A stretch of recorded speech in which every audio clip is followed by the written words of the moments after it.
Bismillahirrahmanirrahim. Assalamualaikum warahmatullahi wabarakatuh. Ahlan wa sahlan teman-teman semua, apa kabar? Semoga kita semua tetap dalam lindungan Allah Subhanahu wa Ta'ala. Amin ya Allah ya Rabbal Alamin. Kali ini bahasan kita adalah Bab Al-Hiwayat Part 3. Nah, sebelum kita masuk ke pembelajaran, alangkah baiknya kita berdoa terlebih dahulu. Berdoa dimulai. Berdoa selesai. Nah, lebih rincinya yang akan kita pelajari adalah tarkib, yaitu al-jumlah al-fi'liyah. Kalimat yang diawali dengan kata kerja. Nah, kita ke pembahasannya. Kalimat dalam tinjauan bahasa Arab disebut dengan jumlah. Dilihat dari sisi susunannya, kalimat dalam bahasa Arab ada dua bentuk, yaitu jumlah ismiyah dan jumlah fi'liyah. Nah, pada bulan lalu kita telah belajar jumlah ismiyah. Nah, kali ini kita akan belajar jumlah fi'liyah. Apa itu jumlah fi'liyah? Jumlah fi'liyah adalah kalimat yang diawali dengan fi'il atau kata kerja. Nah, struktur penyusunan jumlah fi'liyah ini ada dua. Yang pertama ada fi'il dan fa'il atau kata kerja dan subjek. Yang kedua, fi'il plus fa'il plus maf'ul bih atau kata kerja plus subjek plus objek. Apa itu fi'il, fa'il, dan maf'ul bih? Oke, berikut penjelasannya. Fi'il adalah kata kerja yang berkedudukan sebagai predikat. Fa'il adalah kata yang berada setelah fi'il, baik berupa isim zohir maupun isim domir yang berkedudukan sebagai subjek. Nah,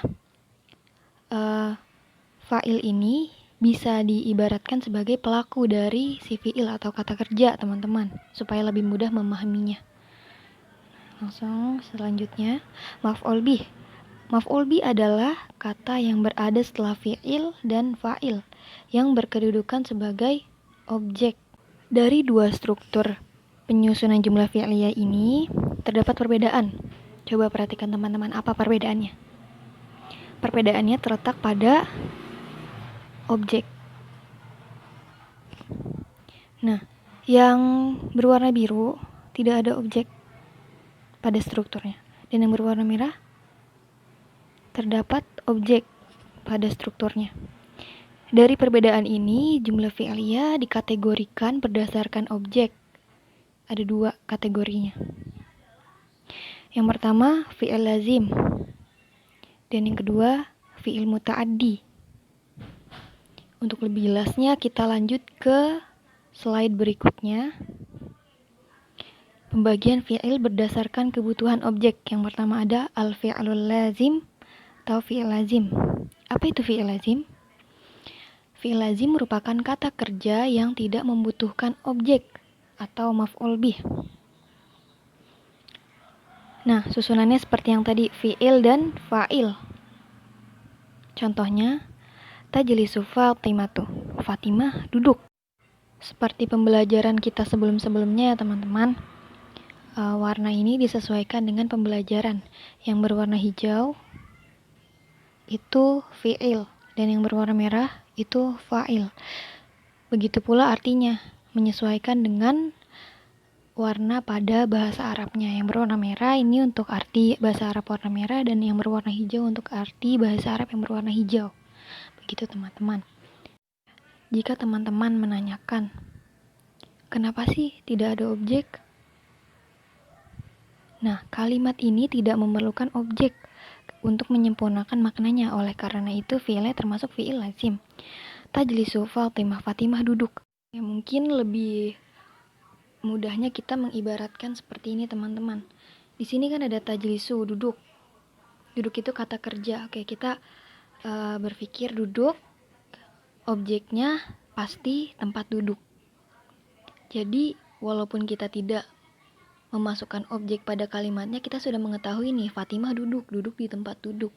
Gitu teman-teman kira-kira. Lanjut. Yang kedua, al-fi'lul muta'addi atau fi'il muta'addi. Apa itu fi'il muta'addi? Fi'il muta'addi yaitu kata kerja yang membutuhkan objek atau maf'ul bih. Strukturnya fi'il, fa'il, dan maf'ul bih, atau kata kerja, subjek, dan objek. Perbedaannya itu ada di objek ya teman-teman, dari fi'il lazim yang tadi kita bahas. Contohnya, taqra'u Fatimatud darsa. Fatimah membaca pelajaran. Kenapa sih harus pakai objek? Karena apabila tidak ada maf'ul bih atau objek dalam kalimat yang terdapat fi'il muta'addi, maka maknanya menjadi tidak sempurna. Seperti yang tadi juga teman-teman, untuk lebih mudah memahaminya, di sini Fatimah membaca. Membaca ini membaca, taqra'u, itu fi'ilnya ya teman-teman, kata kerjanya. Nah, coba kalau misalnya tidak memakai objek. Taqra'u Fatimah, membaca. Fatimah membaca apa? Buku, atau majalah, atau koran? Masih belum jelas teman-teman maknanya. Jadi, lebih baiknya untuk memperjelas maknanya ditambahkan objek. Begitu teman-teman, kira-kira. Nah, selanjutnya ketentuan jumlah fi'liyah. Yang pertama, fi'il dan fa'il harus ada kesesuaian dari sisi jenis, mudzakkar dan muannas. Contohnya, taqra'u Fatimatud darsa. Fatimah membaca pelajaran. Taqra'unya fi'il, Fatimahnya fa'il. Nah, sama-sama muannas nih, taqra'u dan Fatimah. Jadinya sesuai. Yang kedua, fi'il tetap dalam bentuk mufrad atau tunggal meskipun fa'ilnya berbentuk tasniyah atau jamak. Oke, kita masuk ke contoh. Dakhalat talibul faslah. Murid itu telah memasuki ruang kelas. Perhatikan. Ini dakhala merupakan fi'il untuk mufrad mudzakkar. Nah, selanjutnya, dakhalat talibani al-fasla. Dua murid itu telah memasuki ruang kelas. Dia tetap memakai fi'il untuk mufrad mudzakkar. Tapi si fa'ilnya berubah menjadi tasniyah mudzakkar.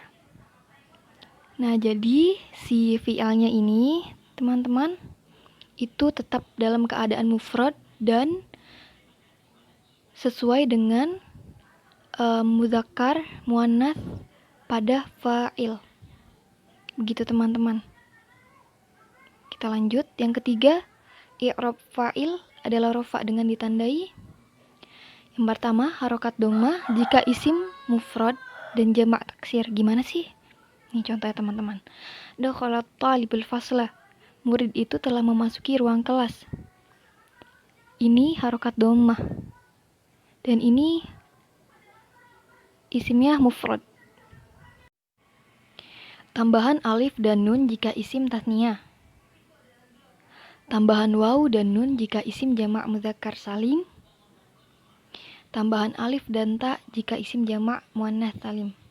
Oke, kita ke contohnya ya teman-teman. Nah, di sini kita hanya membedakan fi'il dan fa'ilnya saja dari contoh yang mufrad, teman-teman. Dakhalat talibani untuk tasniyah mudzakkar. Dan dakhalat at-talibatani untuk tasniyah muannas. Nah, ini untuk jamak mudzakkar salim, dakhalat talibun, tambahan waw dan nun. Dan untuk jamak muannas salim, dakhalat at-talibat, itu tambahan alif dan ta untuk si fa'ilnya. Ini semua tambahan alif dan nun, waw dan nun, alif dan ta itu untuk fa'il, bukan untuk fi'il ya teman-teman. Kalau fi'il itu ada ketentuannya tersendiri. Seperti yang dijelaskan sebelumnya teman-teman, hanya dibedakan dari mudzakkar dan muannasnya saja. Tapi tetap tunggal untuk jumlah fi'liyah. Gitu teman-teman. Selanjutnya ada contoh yang mungkin bisa dibilang merinci ya teman-teman, karena nanti contohnya dibagi sesuai dengan kategori masing-masing, jadi lebih mudah untuk dipahami. Oke, langsung saja. Yang pertama ada fa'il berupa isim mufrad dan mudzakkar. Contohnya, yata'allamut talibu bijiddin wa nasyatin. Siswa itu belajar dengan sungguh-sungguh dan semangat. Yang kedua ada fa'il berupa isim mufrad dan muannats. Contohnya, tata'allamut talibatu bijiddin wa nasyatin. Siswa itu belajar dengan sungguh-sungguh dan semangat. Nah, yang berwarna merah ini merupakan perbedaan dari mufrad yang ada di atas. Jadi yang di atas tidak diberi warna merah karena sebagai patokan perubahan dari contoh-contoh yang ada di bawah. Oke, kita lanjut. Yang ketiga ada fa'il berupa isim tasniyah dan mudzakkar. Contohnya, yata'allamut talibani bijiddin wa nasyatin. Dua siswa itu belajar dengan sungguh-sungguh dan semangat. Yang keempat ada fa'il berupa isim tasniyah dan muannats. Contohnya, tata'allamut talibatani bijiddin wa nasyatin. Dua siswi itu belajar dengan sungguh-sungguh dan semangat. Yang kelima, ada fa'il berupa isim jamak taksir. Yata'allamut tullabu bijiddin wa nasyatin. Para siswa itu belajar dengan sungguh-sungguh dan semangat. Nah, khusus untuk jamak taksir ini, isim jamak taksir itu tidak semua isim memiliki jamak taksir. Jadi hanya isim-isim tertentu, dan kebetulan kita memakai isim yang terdapat jamak taksirnya, teman-teman. Ya, mari kita lanjut. Selanjutnya, fa'il berupa isim jamak mudzakkar salim. Contohnya, yata'allamut talibun bijiddin wa nasyatin. Para siswa itu belajar dengan sungguh-sungguh dan semangat. Dan yang terakhir, fa'il berupa isim jamak muannats salim. Contohnya, tata'allamut talibat bijiddin wa nasyatin. Para siswa itu belajar dengan sungguh-sungguh dan semangat. Nah, sekian teman-teman penjelasan dari saya tentang jumlah fi'liyah. Semoga mudah dipahami dan dapat menambah pengetahuan teman-teman tentang jumlah fi'liyah. Terima kasih telah menyimak sampai akhir. Semoga bermanfaat. Mohon maaf apabila ada kesalahan. Jangan sungkan untuk mengoreksi, dan juga jangan sungkan jika ingin bertanya saja bisa lewat komentar. Mari kita tutup dengan doa kafaratul majlis. Subhanakallahumma wa bihamdika asyhadu an la ilaha illa anta astaghfiruka wa atubu ilaik. Sekian. Wassalamualaikum warahmatullahi wabarakatuh.